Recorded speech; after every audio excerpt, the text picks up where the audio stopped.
A lo largo de la historia de la humanidad, los números han llevado una carga simbólica intrínseca. El 7 es el número del Dios de los cristianos. El 3 está ligado a la mala suerte. El 33 está siempre relacionado con la masonería. Y el 666 es el más común para referirse a Satanás. Pero en el Paraguay, pocos de estos números están tan arraigados con su significado como la cifra 108. Este es el caso del nefasto origen del significado del número 108.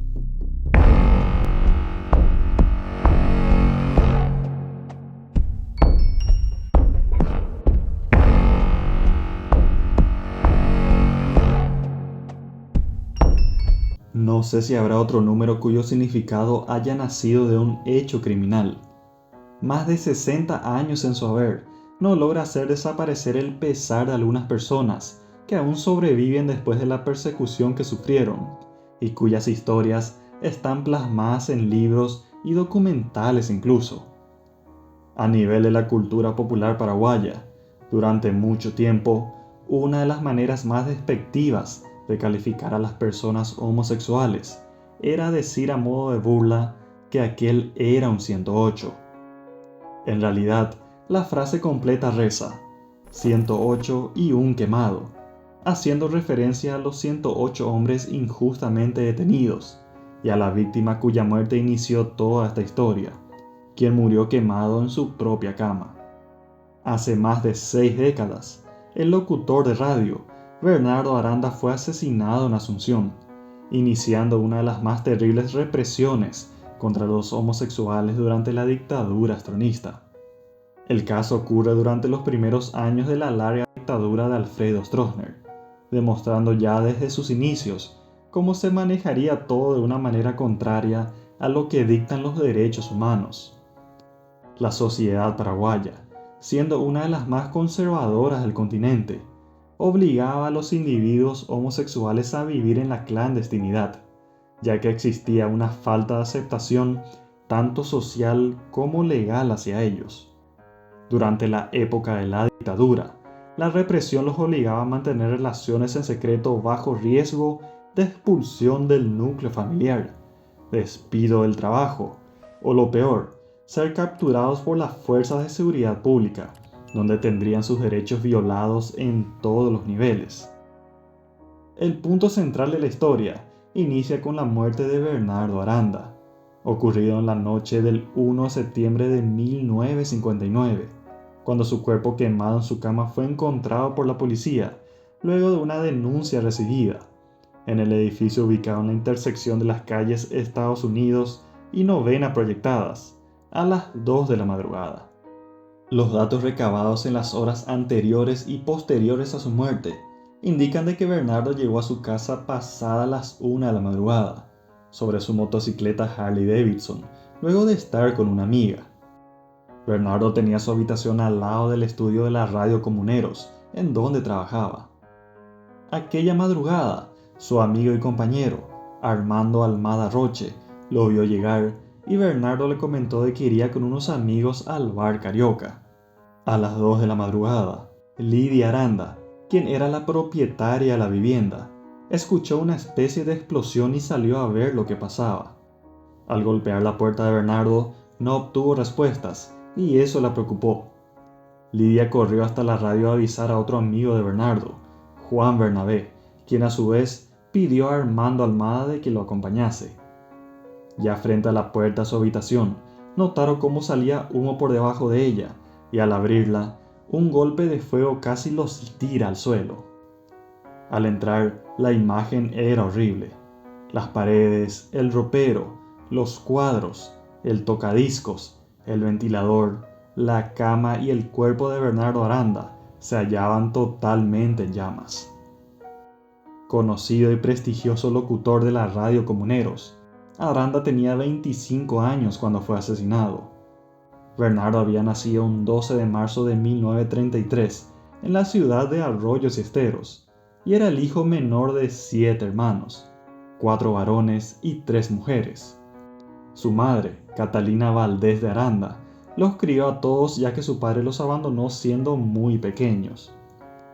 Incluso hay información de que Bernardo estaba a punto de casarse con una mujer de nombre Perla Miño, quien aseguró de que irían a vivir a Buenos Aires luego de la boda, pero que lastimosamente las malas amistades de su prometido lo hicieron perder la vida. Las circunstancias de su muerte no fueron nunca esclarecidas, iniciando una penosa investigación, incitada también por la opinión popular del país, que presionaba al gobierno. La prensa de la época dio una atención total al caso, con un extenso reportaje sobre los acontecimientos ocurridos en el barrio obrero. Durante toda la investigación, las autoridades sostuvieron el motivo pasional como única causa posible, y ahí se mantuvieron. Como la policía sostenía de que gran parte de los hombres que frecuentaban la casa de Aranda eran homosexuales, los investigadores dedujeron de que los autores del crimen estaban organizados en una logia de amorales y que por lo tanto cualquier homosexual podría estar involucrado o tener conocimiento sobre el acontecimiento con Aranda. Se desencadenó así una incesante y cruel persecución de gran escala a este grupo. A lo largo de los días, la policía utilizaría ese discurso para justificar la persecución a los homosexuales de Asunción. A partir del inicio de las investigaciones, la policía efectuó una serie de incursiones en las cuales realizó detenciones violentas y arbitrarias con el pretexto de llevar a cabo averiguaciones sobre el caso, en gran parte hacia hombres de supuesta conducta inmoral. Las detenciones ocurrían en un principio de forma secreta, sin el conocimiento de la población o de la prensa, lo que según dicen algunas versiones, sirvió como estrategia del aparato represor estronista para evitar que huyesen los homosexuales de la ciudad. El día 7 de septiembre de 1959, 5 días después del inicio de las investigaciones, por primera vez se vuelve público de que las personas detenidas poseen una dudosa conducta sexual, en una tentativa de relacionar a estos amorales al crimen, justificando nuevas detenciones. Esta sería una tendencia en todo el proceso de investigación de la muerte de Aranda, en la cual se hace frecuente mención a la sexualidad de estas personas, como manera de legitimar la falta de respeto hacia sus derechos. El día 12 de septiembre, a causa de la serie de detenciones que fueron realizadas durante la madrugada, apareció una publicación en el periódico El País, informando de que 108 personas de dudosa conducta sexual están siendo investigadas. Fue la primera vez que se mencionaba el número 108, sin saber de que eso trascendería en el tiempo. Un denigrante y vergonzoso hecho que sufrió el grupo de los 108 hombres que fueron detenidos fue el desfile que organizó la policía frente al colegio de niñas, Las Teresas. El objetivo era mostrar a las chicas, alumnas de este prestigioso colegio religioso, y a quienes les interesara, quiénes eran estos 108 hombres. Entre la fila de detenidos había familiares, parientes, novios y amigos de estas estudiantes. No contentos con este grotesco espectáculo, digno de la Alemania nazi, los 108 fueron subidos a un camión y paseados por Calle Palma, entonces epicentro de las actividades juveniles. Todos ellos tenían la cabeza rapada y estaban casi desnudos. La policía los hizo desfilar en un camión descubierto para que la gente los viera. Esto dio muy buen resultado a la dictadura, que se caracterizaba por la represión psicológica y física. A partir de esos hechos, había incluso cierto temor por el número 108. La gente lo eliminó de sus casas, de sus autos, de las habitaciones de hotel. Rezaban para que no les toque dicha cifra en sus cédulas, por ejemplo. Ni siquiera se mencionaba en voz alta. El día 17 de septiembre de 1959, la copia del certificado de la autopsia de Bernardo Aranda salió a la luz y la causa de muerte apuntada fue asfixia por sofocación debido a los gases en combustión. Después de este diagnóstico, la variedad de hipótesis surgidas aumentaron notablemente, haciendo crecer la presión sobre las dichas sectas amorales, llegando a ser solicitada en la prensa la colaboración de la Sociedad de Asunción, principalmente para extirpar por la raíz ese mal, iniciando una ola de odio, condena y violencia contra todos aquellos que fueran sospechosos de ser homosexuales. El día 21 de septiembre, luego de las escandalosas publicaciones de la prensa, es iniciada una incursión policial de gran escala en los centros de organización de las personas inmorales, con apoyo activo de la sociedad que incitaba la lucha contra estas personas consideradas viciosas. Era una mezcla entre el morbo del público asunceno de la época y el intento despiadado de la prensa por satisfacer ese morbo. Hay una verdadera ampliación y agravamiento de las persecuciones a partir de ese momento, ya que no solo se busca a los supuestos asesinos de Aranda, crimen que parecía quedar en segundo plano, sino a las personas inmorales, simplemente por la sospecha de homosexualidad.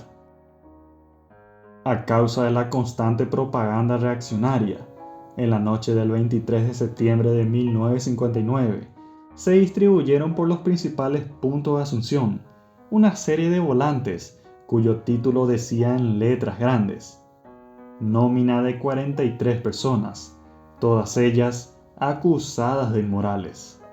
Eso estaba firmado por el Comité de Padres, por el saneamiento de nuestra sociedad. En la lista figuraban los nombres completos de los hombres tachados de homosexuales. La distribución de estos volantes agravó aún más la persecución pública a estos inocentes.